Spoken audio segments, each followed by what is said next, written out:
তো আমাদের এখানের বিশ্বকর্মা ঠাকুরের পুজো হবে।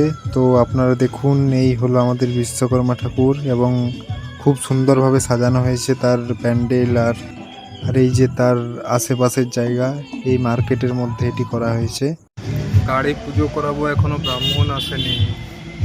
ওখানে মন্দিরে গান বাজছে, ব্রাহ্মণ খুঁজতে গেছে, আসুক নিয়ে পুজো হবে।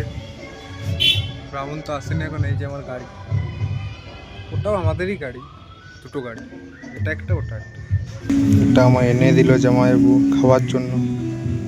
লেবু, কি লেবু বলো এটা? মিষ্টি আছে। বাইক নিয়ে বেরিয়ে পড়লাম মন্দিরে পুজো দেওয়ার জন্য। তো ওইখানে ব্রাহ্মণ খুঁজে পেলাম না, তাই এই মন্দিরেই চলে এলাম এবং এনাকে পেলাম এবং ইনি আমাদের বাইক পুজো করে দিচ্ছেন। এছাড়া অনেকেরই মানে এসেছে এখানে আমার মতো পুজো করাতে। আপনাদেরকে দেখিয়ে দিই, এই দেখুন এনারাও সবাই বাইক গাড়ি পুজো করাতে এসছে। সোজা চলে এলাম চপ দোকান, কারণ মুড়ি খেতে হবে, সকাল থেকে কিছু খাই নেই। ওই যে ভাগনা আনতে গেছে চপ। বাড়ি আসার সময় দেখলাম এই মন্দিরেও প্রচুর ভিড়, টোটো গাড়ি বাইক পুজো করাতে এসছে। তো এই মন্দিরটা না একদিন আপনাদেরকে, খুব সুন্দর মন্দির, আপনাদেরকে ভালো করে দেখাবো, ঠিক আছে? সাবস্ক্রাইব করে রাখবেন, খুব ভালো মন্দির আপনাদেরকে দেখাবো। চলে এলাম পুজো করিয়ে।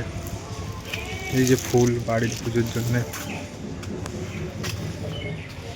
যাই, ঘর দিকে ঘেমে গেছি পুরো। দেখুন, এই ধূপ নিয়ে চলে এসছে সাইকেলকে ধূপ দেখানোর জন্য। আগে সাইকেল ধুয়েছে, সাজিয়েছে, মালা লাগিয়েছে, এখন ধূপ দেখাতে এসছে।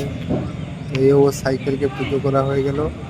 তো আপনারাও কমেন্ট করে বলুন বাবা যে কত মন, আপনাদের কেমন সাইকেলে গেল। পূজা করছে। এবং ঠিক আছে।